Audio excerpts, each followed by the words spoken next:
करीब 2 साल का टाइम ये कैसे निकल गया ये किसी को समझ में नहीं आया। 2022 में पंचायत का सीज़न 2 रिलीज़ हुआ था और सीज़न 1 देखने के बाद में लोगों ने सीज़न 2 से भी वही एक्सपेक्टेशंस रखी थी कि ये वेब सीरीज़ उतनी ही अच्छी तरीके से क्राफ्ट की जाएगी। और पंचायत के सीज़न 2 ने ऑब्वियस सी बात है, लोगों को कहीं से भी डिससैटिस्फाई तो नहीं किया था। और अब पंचायत का जब फाइनली सीज़न 3 भी आ गया है, तो लोगों की इससे भी काफ़ी ज़्यादा उम्मीदें हैं।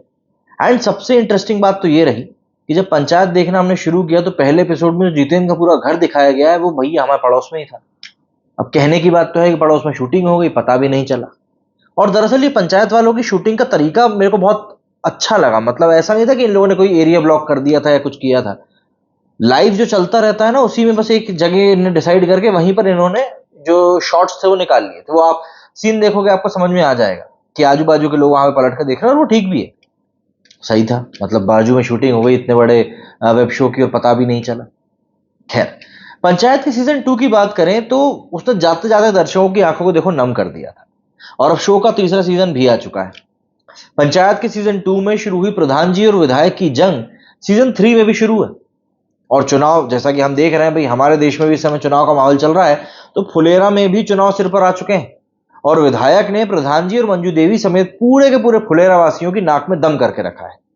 उसका साथ दे रहा है फुलेरा का वेदी भूषण कुमार, मतलब कि बन राकस। दूसरी तरफ विधायक के गुस्से का प्रकोप झेल चुके अभिषेक त्रिपाठी और सचिव जी अपनी कुर्सी को ऑलमोस्ट खो चुके थे। मतलब ट्रांसफर हो चुका था, बंदे ने सोच लिया था कि मुझे नौकरी नहीं करना, बट वो तो पासा पलटा। विधायक जी जो थे वो शुरुआत में जेल चले जाते हैं और सचिव जी को वापस बुला लिया जाता है। खैर, अब सवाल यहां पर बस ये उठता है कि क्या फुलेरा वासियों के लिए कहीं से भी कोई नई उम्मीद बची हुई है। पंचायत 3 की शुरुआत होती है सचिव जी के शहर में सुट्टा फूकने से। और वो जिस दुकान पे खड़े होकर सुट्टा फूक रहे थे वो दुकान हमारे घर के पास में है। सचिव जी अपने साथ हुए कांड के बाद फुलेरा से दूर वापस शहर में जा बसे। वो अपनी पढ़ाई पर ध्यान दे रहे हैं, लेकिन साथ ही फुलेरा की पल पल की अपडेट भी ले रहे हैं। वहीं दूसरी तरफ प्रधान जी, मंजू देवी और विकास मिलकर नए सचिव का एक बहुत ही बेहतरीन स्वागत करते हैं, जो नया सचिव शायद कभी जीवन में ना भूले।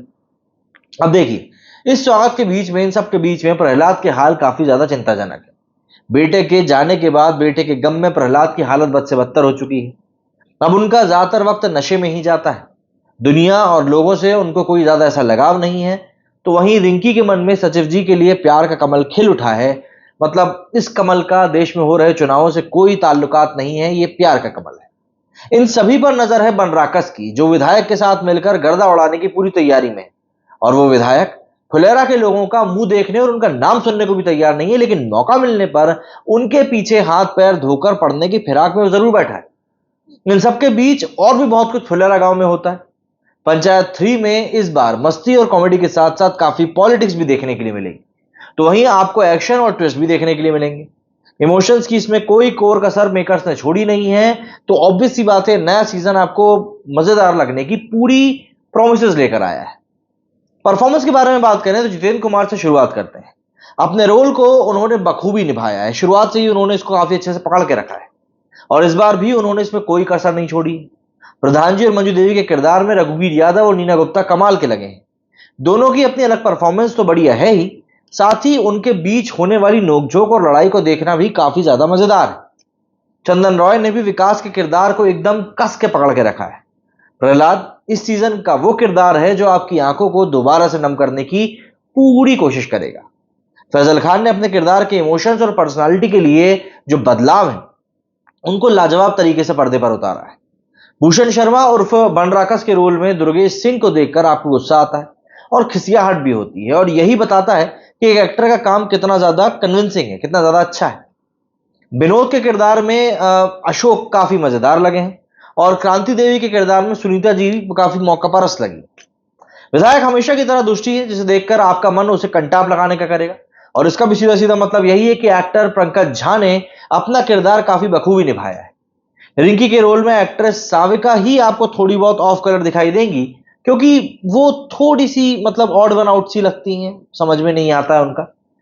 इतनी बड़ी स्टारकास्ट को संभालना, सभी को भरपूर स्क्रीन टाइम देना और पर्दे पर हमेशा अलग और फिर भी पुराने जैसे मजेदार अंदाज में किसी भी सीरीज को परोसना आसान नहीं होता। लेकिन फिल्म मेकर दीपक कुमार मिश्रा के लिए यहां पर तारीफ करनी पड़ेगी कि उन्होंने यही चीज अचीव करी है। चंदन कुमार की राइटिंग के साथ उन्होंने काफी ज्यादा इंसाफ किया है और इसमें अमिताभ सिंह ने अपनी सिनेमेटोग्राफी की मदद से उनका भरपूर साथ दिया है। इस सीरीज के ट्विस्ट काफी बेहतरीन है। नए पुराने किरदारों को इसमें देखना हमेशा की तरह काफी मजेदार है। इसे देखते हुए आप हंसते हैं, रोते हैं, नाराज होते हैं और कई पलों में आपकी दिल की धड़कनें भी बढ़ जाती हैं। सीरीज का म्यूजिक इसका मजा और बढ़ाता ही है और आपको देखने में काफी इंगेजिंग सा फील करवाता है। तो सीधी सीधी सी बात यह है, मुद्दे की बात यह है कि चिलचिलाती गर्मी में ये फुलेरा गांव का जो पंचायत है, ये आपको ठंडी राहत देने का ही काम करेगा। तो इसे देखिएगा जरूर, और अगर देख लिया है तो भैया कमेंट सेक्शन में जाके बताना कि आपको ये कैसा लगा। मेरे से फिलहाल इतना ही। जय हिंद, जय भारत।